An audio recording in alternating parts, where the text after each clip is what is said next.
Okay, this is my bike check on my We the People Crysis 2011 and my Fit vh1 2011.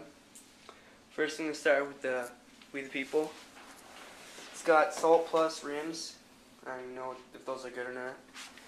It's got a Salt stem, Salt headset. It's got We the People bars. I like them, they're pretty big. I kept the stock grips on because they're pretty comfortable, but the grip ends were shit. They get like stuck right at the bars. It's got a We the People pivotal seat. It's like suede. I wouldn't recommend keeping this seat because like if you get it wet it gets ruined. So it's got Salt Plus sprocket with Salt crank arms and Eclat pedals. It's 25 to 9 tooth and it's full chromoly frame. The front rim is like rounded. I guess they just thought it'd be cool because you're not putting brakes on the front. The back is flat for braking, but don't keep your brakes on because it'll wreck the rim. So yeah. And on the VH1 by Fit, it's got Fit bars. They're alright. They're pretty big. I like them. It's got just a stock stem. It's pretty shitty. It slips a lot. The fork is pretty close to the wheel, but that's just the tire. You can change that if you'd like. I kind of like it. It's got Fit Bike Co.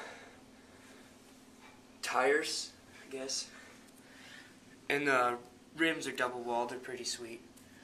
I like them. The color's pretty sexy. It's got Fit stock 3-piece crank. The sprocket's alright. I like it. The back hub's pretty big.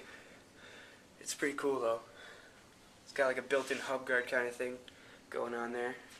The seat, it's pretty nice. It's like got the embossed Fit logo. And it's got like little holes like you'd see in your shoes in the front. But what sucks about it is it turns really easily. Like no matter how tight you tighten it, it turns.